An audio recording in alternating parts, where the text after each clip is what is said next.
नमस्कार साथियों। प्राकृतिक खेती में बायोडाइवर्सिटी होना बहुत ज़रूरी है, यानी जैव विविधता होना बहुत ज़रूरी है। इसका मतलब कि आप अपने खेत पर तरह तरह के फसलें लगाएं, सिर्फ एक क्रॉप पर आप निर्भर ना रहें। इस समय मैं खड़ा हूं नर्मदा प्राकृतिक फार्म के आम के प्लॉट में, जहां हमने 15 बाई 15 फीट पे केसर आम लगाया है, लेकिन साथ में हमने कई तरह की फसलें इसमें लगाई हैं। जैसे कि मेरे साथ आप देख रहे हैं, ये हमने दो कतार के बीच में हमने यहाँ मसूर लगाई हुई है, और एक कतार हमने ये पपीते की भी यहाँ लगाई हुई है। ये जो कतार आप देख रहे हैं ये चने की है, और ये हमने बिल्कुल देसी चना हमने यहाँ लगाया हुआ है। इस लाइन में फिर से ये पपीता है,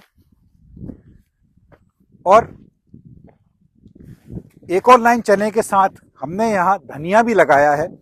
और धनिया लगाने का जो मकसद, जो पर्पस था कि एक तो एक बायोडाइवर्सिटी क्रिएट हो रही है। धनिया एक बहुत अच्छा ट्रैप क्रॉप का काम करता है, और धनिया की महक से बहुत हद तक आप चने की जो इल्ली है उसको आप कंट्रोल कर सकते हैं, और पपीते में भी कई हद तक आप कई तरह के कीटों को कंट्रोल कर सकते हैं।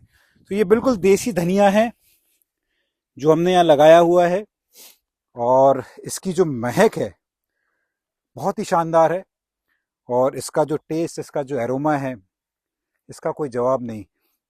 और आप देखिए, इसके साथ हमने दो आम के बीच में ये मोरिंगा भी हमने लगाया हुआ है।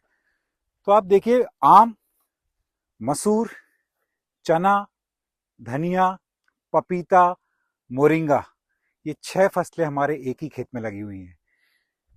तो इससे फायदा ये होता है कि एक तो आप बायोडाइवर्सिटी अपने फार्म पर क्रिएट कर रहे हैं, और साथ ही साथ में एक बहुत अच्छा ट्रैप क्रॉप के तौर पर ये सारी क्रॉप काम करती हैं।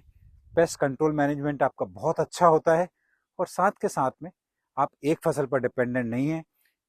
कई तरह की फसलों को लगाने से ये फायदा होता है कि अगर एक फसल में कोई रोग लगता भी है या किसी कारणवश उत्पादन कम आता है, तो कम से कम आपके पास दूसरी फसलें हैं जिससे आप पैसा कमा सकते हैं।